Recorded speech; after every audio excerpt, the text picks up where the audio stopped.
तो अभी हम लोग देखेंगे नॉन क्लासिकल लिगेंड्स को, जिसमें से था कि एक पाई सिग्मा डोनर था, दूसरा पाई डोनर था। तो उसका पहला एग्जाम्पल है एक पाई डोनर वाला, ठीक है। तो पाई डोनर का सबसे पहला एग्जाम्पल यहाँ पे दिख रहा है, लाइक बेंजीन है।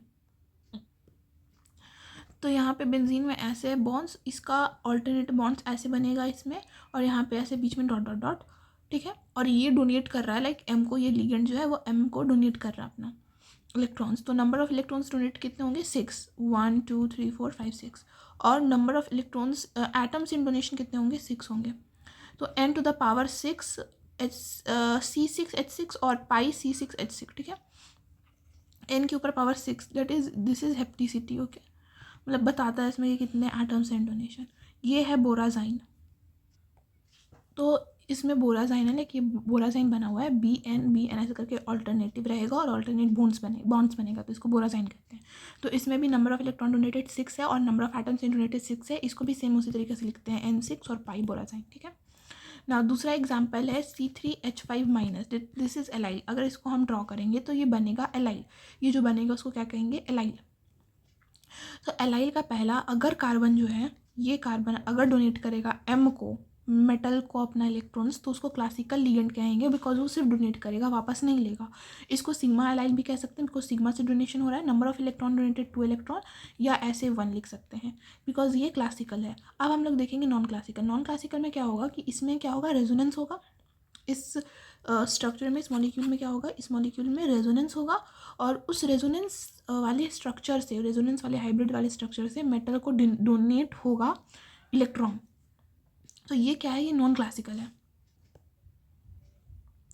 तो नंबर ऑफ इलेक्ट्रॉन डोनेटेड 4 है और number of atoms in donation 3 है। कितना इलेक्ट्रॉन डोनेट हुआ है? 4, 1 2 3 4, ठीक है। और कितने एटम्स है इसमें इन्वॉल्व? 3 है, 1 2 3, ठीक है। तो इसको N3 या पाई अलाइल ऐसा कह सकते हैं। तो अभी हम लोग देखेंगे C5H5- का। तो इसका इस तरीके से बनेगा डायग्राम, एंड इसको कहेंगे साइक्लोपेंटा डाइइनाइल आयन।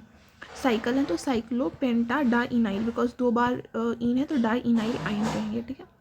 तो इसका एक तो कार्बन के पास जो लोन पेयर है वो डोनेट करेगा एम को, तो ये क्लासिकल बनेगा। यहाँ पे सिग्मा बॉन्ड फॉर्म होगा, सिग्मा डोनेशन होगा, तो सिग्मा C5H5 या n eta to the power 1 C5H5 ऐसे कर सकते हैं। या नंबर, तो इसमें नंबर ऑफ इलेक्ट्रॉन कितने डोनेट हुए हैं? 2। ये दोनों ही डोनेट हुआ है तो 2। और ये अगर हम इसको बनाएंगे तो इसका अगर रेजोनेंस हाइब्रिड बनाएंगे ऐसे, और इसमें से अगर रेजोनेंस में से एम को डोनेट करवाएंगे इलेक्ट्रॉन्स, तो इसमें कितने इलेक्ट्रॉन्स टोटल डोनेट होंगे? तो 1 2 3 4 5 6। और कितने एटम्स है डोनेशन में? तो 1 2 3 4 5। और इसको लिख सकते हैं ईटा 5 C5H5, या पाई लिख सकते हैं। यहाँ पे सिग्मा था, यहाँ पे पाई लिख सकते हैं। नॉन क्लासिकल लिगेंड्स क्या होंगे? नॉन क्लासिकल लिगेंड्स जो होते हैं, ये pi donor generally week donor होता है, सिग्मा डोनर अच्छा डोनर होता है। मतलब सिग्मा बॉन्ड अच्छा डोनेट करता है इलेक्ट्रॉन्स को, पाई अच्छा डोनेट नहीं करता है, इसलिए वो लुईस बेस अच्छे नहीं होते हैं। पाई डोनर जो होते हैं वो अच्छे लुईस बेस नहीं होते हैं, वो लुईस एसिड अच्छे होते हैं, ठीक है। मतलब वो एसिड अच्छे होते हैं, पाई एसिड होते हैं, बट वो लुईस बेस अच्छे नहीं होते हैं, ठीक है। नाउ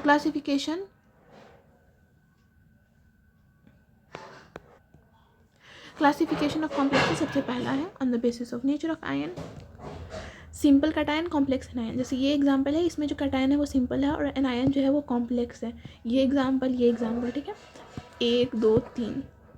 और दूसरा है कॉम्प्लेक्स कैटायन और सिंपल एनायन, जैसे कि ये एग्जांपल, ठीक है, CuNH3 ऐसे इस टाइप से एग्जांपल जो है।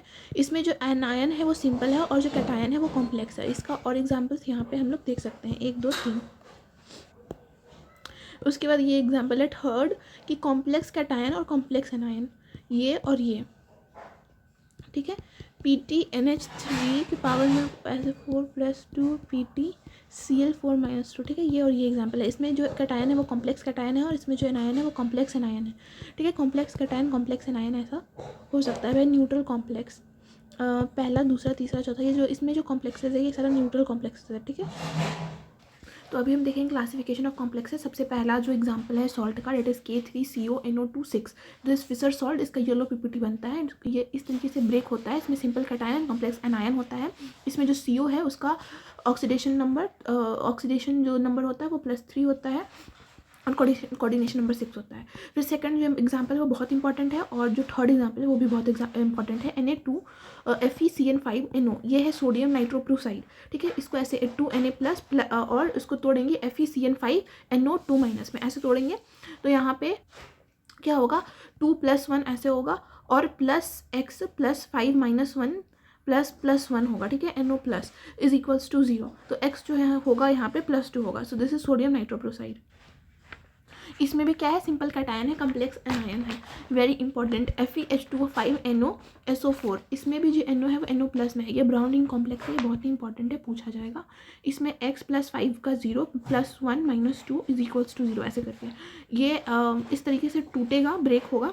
सो this is complex cation and simple anion. उसके बाद है cis platinum NH3 twice and Cl2, this is a neutral complex, ये एंटी कैंसर होता है। सिस प्लैटिनम, प्लैटिनम का यहाँ पे +2 होता है चार्ज। यहाँ पे rhodium PPH3 thrice and Cl। PPH3 क्या है, this is triphenyl phosphine, okay, triphenyl phosphine. इसको ये न्यूट्रल लिगेंड होता है और ये भी एक न्यूट्रल कॉम्प्लेक्स होता है, ठीक है। ये क्या एक न्यूट्रल कॉम्प्लेक्स है, विल्किंसन कैटलिस्ट। उसके बाद ये जो है Fe4 FeCN6 और होल पे थ्राइस, ये एक प्रूशियन ब्लू कलर का होता है। और ये जो है ना, इसमें सेम है, लाइक इसमें 4 की जगह पे 3 है, यहाँ पे 3 की जगह पे 2 है, लाइक 3 ऐसे, और यहाँ पे 4 है, यहाँ पे 2 है। ये किस कलर का होता है, ये टर्न ब्लू कलर का होता है, टर्न ब्लू कलर। उसके बाद तो ये हो गया ऑन द बेसिस ऑफ, किसके बेसिस पे, कॉम्प्लेक्सेस का क्लासिफिकेशन था। कॉम्प्लेक्सेस का क्लासिफिकेशन था सबसे पहले नेचर ऑफ आयन, कि simple complex cation, simple anion, ऐसे करके न्यूट्रल कॉम्प्लेक्स। अब हम लोग देखेंगे on the basis of stability of complex ion, जो कॉम्प्लेक्स आयन है वो कितना ज़्यादा स्टेबल है। तो कैसे पता करेंगे कौन कितना ज़्यादा अनस्टेबल है, तो लाइक जैसे मेटल जो है वो रिएक्ट करेगा 4L के साथ, लिगेंड के साथ, तो Ml4 बनाएगा, और ये इक्विलिब्रियम में रहेगा। और मान के चलो कि इसका इक्विलिब्रियम कांस्टेंट, हम लोग के इक्विलिब्रियम लेते हैं, तो उसको इस तरीके से लिखेंगे, इसको KS या KF भी लिख सकते हैं, इट इज स्टेबिलिटी कॉम्प्लेक्स, जो कि स्टेबिलिटी को करेगा डिसाइड, एंड फॉर्मेशन कांस्टेंट, जो कि फॉर्मेशन को भी डिसाइड करेगा। तो अगर की इक्विलिब्रियम ज़्यादा है तो Ml4 भी ज़्यादा होगा, ये ज़्यादा है तो ये भी ज़्यादा होगा, तो स्टेबल ज़्यादा होगा कॉम्प्लेक्स। और अगर ये कम है, इक्विलिब्रियम कम है, तो ये भी कम होगा, और स्टेबिलिटी जो है कॉम्प्लेक्स जो फॉर्म होगा वो भी कम स्टेबल होगा। तो सबसे पहला है परफेक्ट और पेनिट्रेटिंग कॉम्प्लेक्स, परफेक्ट, एकदम परफेक्ट। ये कॉम्प्लेक्स क्या होता है, इज ईदर कम्प्लीटली स्टेबल और very feebly dissociates in a solution. या एक बार सोल्यूशन या किसी भी सोल्यूशन में क्या होते हैं, या तो टूटते ही नहीं है एकदम, बहुत ही फीबली डिसोसिएट करते हैं, या तो एकदम नहीं करते हैं। जैसे यहाँ पे Cu2+ है जो है वो KCN के साथ रिएक्ट करेगा, CuCN + CN ट्वाइस ऐसे बनाएगा, फिर ये जो CuCN बनेगा ये फिर से KCN के साथ करेगा और ऐसा बना देगा। और फिर ये अगर इसको हम H2S के साथ हाइड्रोजन सल्फाइड गैस से पास करवाएंगे तो कोई PPT फॉर्म नहीं करेगा। तो ये परफेक्ट है किसके रिस्पेक्ट में, with respect to H2S। But वहीं पे जगह अगर हम Cu की जगह CD ले लें, उसको सेम प्रोसेस करवाएं, तो वो जो है ना एक सीरियस का येलो PPT दे देगा, बिकॉज ये जो फॉर्म हुआ ये फर्दर टूट जाएगा ऐसे, और ये कॉम्प्लेक्स भी फर्दर टूट जाएगा। तो ये इम्परफेक्ट हो गया विद रिस्पेक्ट टू H2S। तो हम लोग ऐसा पढ़ें कि कॉम्प्लेक्स टूटता नहीं है, तो इन एक्वस सोल्यूशन वो नहीं टूटता है, बट इन किसी और सोल्यूशन में वो टूट सकता है। तो वो किस में टूटेगा, किस में नहीं टूटेगा, अगर जिसमें वो टूट जाएगा तो वो इम्परफेक्ट होगा, अगर वो नहीं टूटेगा तो वो परफेक्ट होगा। जैसे कि एग्जांपल है यहाँ पे एक कॉम्प्लेक्स का, ये KCl में कोई रिएक्शन नहीं करता, KBr में नहीं करता है, KI में करता है, और KCl में भी करता है।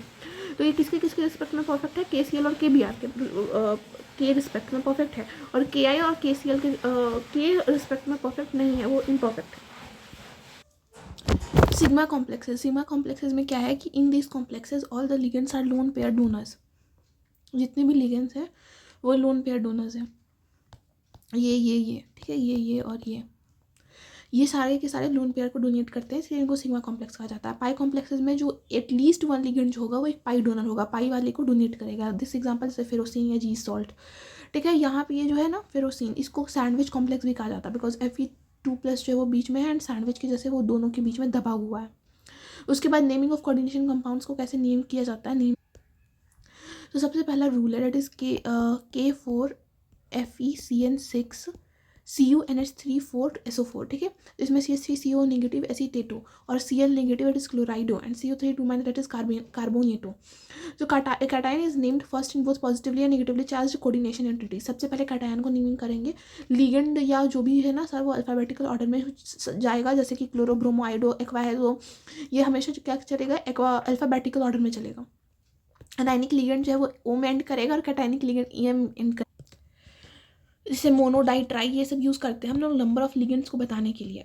अब हम लोग प्रीफिक्स बिस, ट्रिस, टेट्रा किस ये सब यूज़ करते हैं फॉर कॉम्प्लेक्स लिगेंड्स, जो लिगेंड्स बहुत कॉम्प्लेक्स हैं उनके लिए, like this. Okay, example now oxidation state जो है कैटायन या एनायन या न्यूट्रल एंटिटी का, उसको रोमन न्यूमेरिकल में ऐसे पेरेंथेसिस में लिखा जाता है Fe2 ऐसे करके, ठीक है। नाउ लास्ट है कि अगर कॉम्प्लेक्स आयन जो है वो एक एनायन है, इसमें जो कॉम्प्लेक्स पार्ट है उसका वो एनायन है, जो एनायन वाला पार्ट है ना वो कॉम्प्लेक्स है, ठीक है। जो एनायन पार्ट है वो कॉम्प्लेक्स है, तो जो मेटल है उसका नाम 8 में एंड होता है, ठीक है। जैसे Fe है तो ferrate, zincate, cuprate, argentate, chromate, aurate, mercurate, cobaltate, nickelate, aluminate, platinate, palladate, plumbate, manganate, stannate, टंगस्टेनेट।